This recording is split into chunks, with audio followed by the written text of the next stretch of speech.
Hello everybody and welcome back to Extra Holiday Games. I'm Extra Holiday and I really don't remember where I need to be going because, it's been a while. It's been a while since I played this game. So, expect to see me wander around for a bit and also expect to see me probably die a lot because I'm gonna be rusty. I should probably just press some buttons once I'm through this loading screen just to familiarize myself with everything that's going on with the control scheme. All right. Yep. Just whap. Okay, that's the attack. Dodge. Switch. Bullets. Wasted one.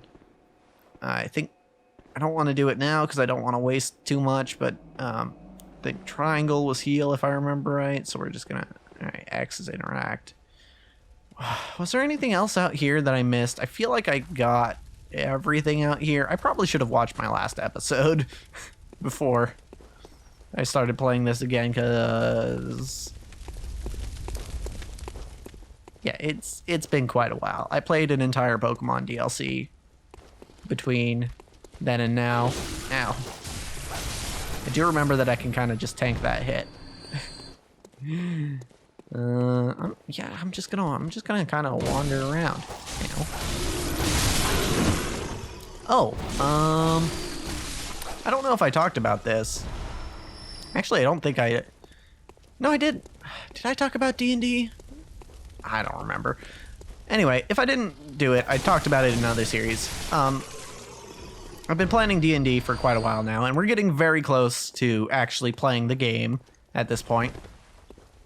But the reason it came to my head is because, well, I mean, it's kind of all that I've been thinking about lately, but the reason it came to my head in relation to this game is because I actually homebrewed a thing based on this game. And specifically, it is a feat, which is, you know, it's a variant rule, but one that seems fairly common. But it is a feat that essentially allows you to recover health by hitting people after being hit, like you do in this game. Because I think that's personally, I feel like that's potentially the coolest thing about this game. And I say that not only from a player perspective, because I watch a lot of videos and stuff on game design. So, and that's partly why I think that feature of this game is so cool. Is because, right, in making this game, they were trying to do something very specific with their formula. And that they were trying to make a game that was like Dark Souls, but that encouraged player aggression more. And personally, I think they were rather successful with it. But part of what... potentially the biggest part of why this game is basically a more aggressive version of Dark Souls gameplay-wise is that one mechanic of being able to get your health back after you've been hit by hitting people. And I think that's a really cool solution that they came up with. Because, I mean, I don't know if I really have to explain it, but I will. The reason that encourages people to be more aggressive is because when you lose health, you think, oh, I can get that back if I just hit them again. Whereas, so in Bloodborne, as opposed to Dark Souls, in Bloodborne, you're more tempted to be like, oh, he hit me, I'm just gonna keep swinging at him and maybe I'll get some more health back. But also, it still is a Soulsborne game, so you can't just swing blindly most of the time. I'm kind of doing it here, but that's because these guys are all pretty weak. Yeah, just it's cool. It's cool. Yeah, like you'll notice, I'm basically just tanking hits here, and then I'm just getting it back by hitting them back. And that's not something you can really do in Dark Souls. And as a result, if I were going through this exact same area with these exact same enemies in a Dark Souls game, what would be happening right now is I'd be moving much slower. I'd have my shield up, and that's one other thing they did, is they didn't really give you a shield. They have a shield in the game, but it sucks.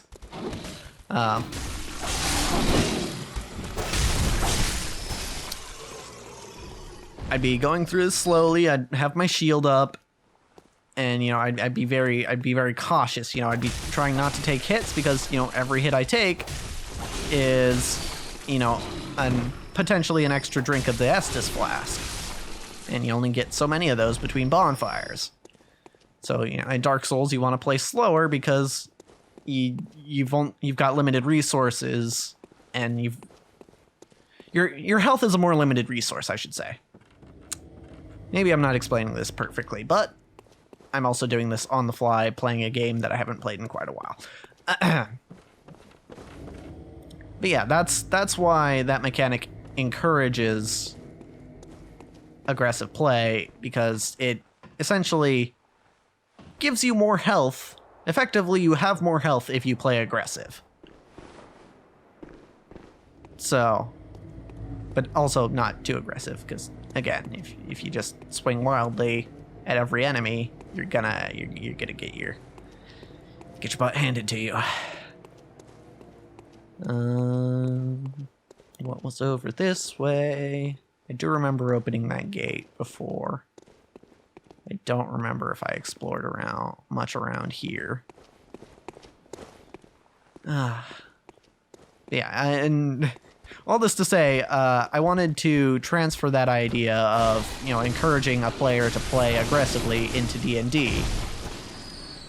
Because one of the things I noticed in watching a lot of D&D lately is I kind of like playing or watching new players more than ones who are particularly good at the game, or at least have been playing for quite a while and thus are better.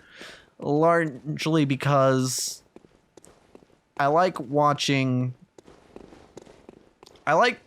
players play combat aggressively, which doesn't really happen once you've got an optimal understanding of how your class works. It doesn't typically happen very quick, or it doesn't happen very often that you have a character that's, taking a lot of risks.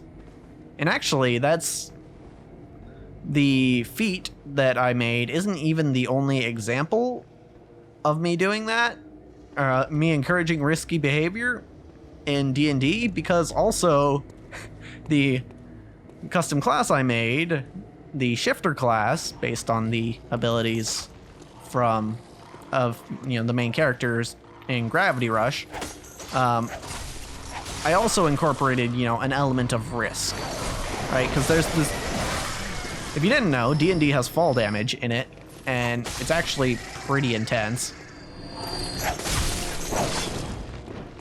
And the thing, and so the Shifter class is basically based around the idea that you've got this almost constant supply of flight, where like you have to recharge every once in a while, and it's a recharge that happens faster than pretty much any other ability in D&D. if you want to, if you play League of Legends and you know that game well, basically a shifter in D&D is kind of the equivalent of an energy user, whereas most other classes with their abilities use mana. So yeah, the shifter is going to regen their resources faster, but they also run out faster, is the basic idea. Is this another shortcut? Hold on. But yeah, the idea is like you're going to be flying at some points and not flying at others. And what happens between flying and not flying? Well, you have to fall in some way or other. No, this is the same place I came through. Okay. Yeah, you have to come down in some way. And so, and the other thing is, typically in D&D, you're not going to be fighting a lot of flying enemies or enemies with ranged attacks. So, frequently, the higher up, if you've got a significant difference in the elevation, a significant difference in elevation between you and your opponent, like you're, say, flying in the air and they're not, then you've actually got a pretty significant advantage because, you know, they're not going to be able to reach you with their melee attacks. So, I guess to summarize that, if you're in the air, then you're safer than being on the ground. But you balance that by, if you fall from being in the air, you take fall damage. And that in itself is kind of a risk-reward scenario. And the fact that a shifter will eventually run out of flight... Where the hell was... Okay, I came down here. Oh, it's this way, of course. Yeah, so you've already got kind of a existing risk-reward scenario in just flight in general, but temporary flight, well, I guess, is even more so that risk-reward, because if you want to go super high up, then you're not going to have enough movement to come back down safely. And I mean, shifters, as per my custom class, do have a way to mitigate fall damage, but it's not just an automatic complete negation like I did consider doing. It's, you have a chance. You have to make a check to see, you know, if you react in time to actually prevent yourself from taking damage. And so there's always, with the shifter class, in using your powers, there's this idea of, at least with the like main feature of the class, which is the gravity shift, which is what lets you fly, there is this idea of you got to take a risk to use your powers. Basically, to use them most effectively, you have to take risk, and it's, I guess, the gravity shift has that idea in it, and also the level you get, or the ability you get at second level, which I just called dive. I don't know that it's a necessarily great name, but it also has that because it involves making an attack, and if you miss the attack, then you end up like soaring past your opponent and soaring past them a distance that would give them an attack of opportunity, and, you know, it allows them a chance to retaliate. So that is also, you know, a big risk-reward type thing.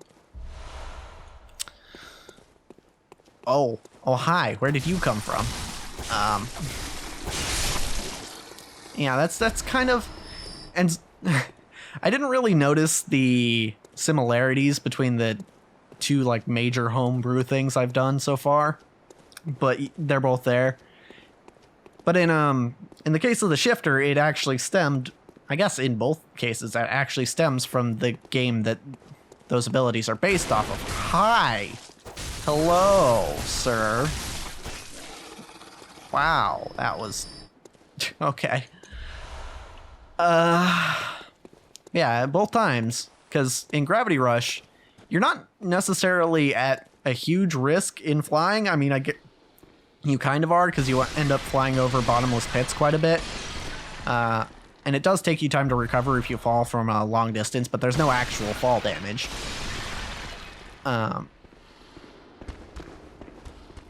Hi. But it always, in Gravity Rush, when you're using the powers, your gravity shifting powers, it does feel like it's kind of out of your control a lot of the time. And that's one of the things I really liked about Gravity Rush, is that I knew that I was in control, but it kind of felt like I wasn't, right? It felt a bit risky to be doing just about anything. But I couldn't do any of the cool things without taking that risk. And so that's kind of something I've been looking to implement in D&D. Because I don't know, I think it's a fun idea. And you know, it's it gives you that little adrenaline rush of, you know, is it going to work out? That being said, that's also like a huge factor into why I'm not sure whether the shifter class is going to be balanced at all. Because it is a lot of risk reward, and if everything goes your way, then it could be very powerful, and if everything doesn't go your way, then it could be very weak. I just don't know. I think I've done a decent job of balancing the class, but I really don't know. Okay, I recognize this place, but how do I get out of here? I know for a fact there was a way out of here that didn't involve that door that I just came through. Yeah.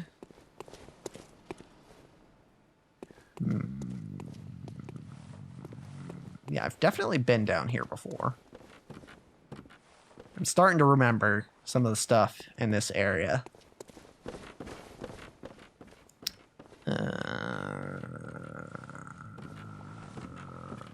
Oh, ladder.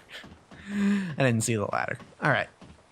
Up we go. I don't remember exactly where this takes us, but I'm pretty sure it brings us closer to the lantern, which is where I want to go because I want to spend some souls. Not souls, echoes. There are echoes in this game. Yes, we can go down here.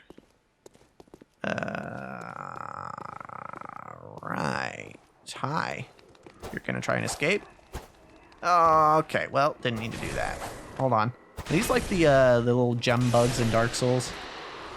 You seem like them, because they kind of just skitter away and don't really try to harm you in any way.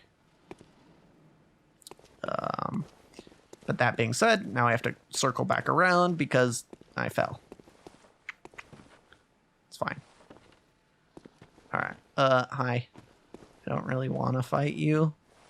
Kind of just want to go back the way, go back.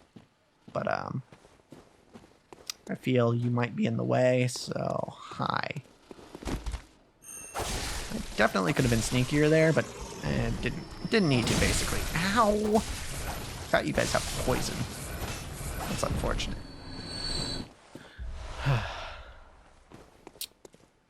To speak of the feat I made for D&D again, there is one little awkward point in that this game has the luxury of being a video game, and thus tracking how much damage you've taken over X amount of time is pretty easy. That's D&D, you kind of just have to do that manually. And so with the way that the feat works, it is a little extra effort on either the player or the DM's part, because they do have to track how much damage that character has taken over the past round. But I feel like that's not too terribly hard. And that's kind of a unique grievance to this feat, because of all the things I've read that are, you know, standard in 5th edition, it doesn't seem like there's anything like that specifically. Like I haven't seen any sort of feat or class feature or anything else that has that sort of issue where you have to keep track of something, aside from, I guess, like standard spell slots and stuff, but even that is like, oh, it's X per day and not X per round. I guess reaction attacks can only happen once per round, or reactions, I should say. They're not always attacks, but reactions can only happen once per round, so I guess that's kind of the same. Hi, doll. Is there something the matter?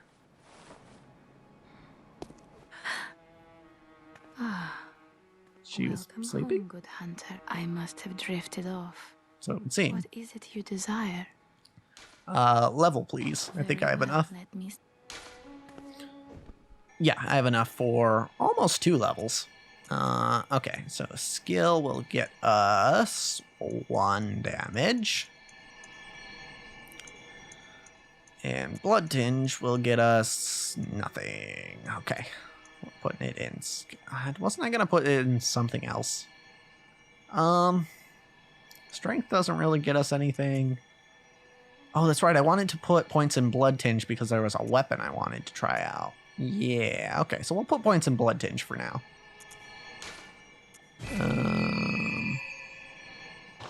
Thank you very much. Farewell, good hunter.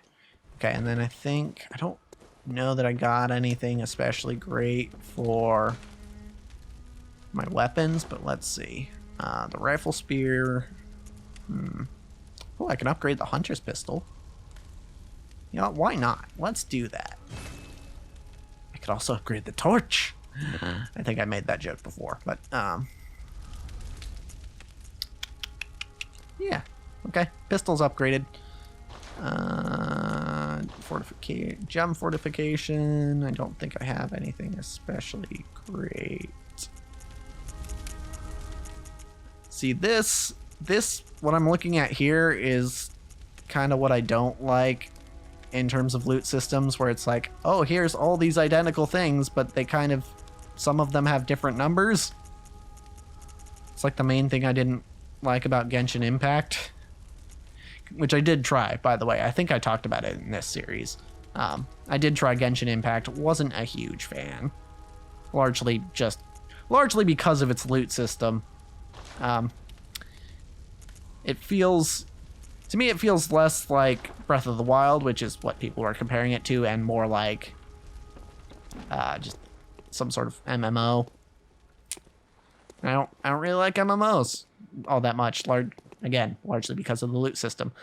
But we can talk more about that next time.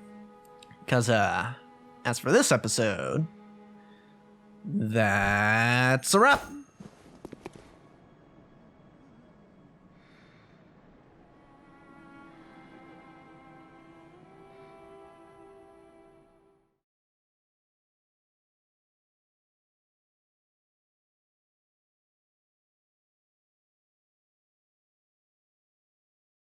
Been a while since I did the stab.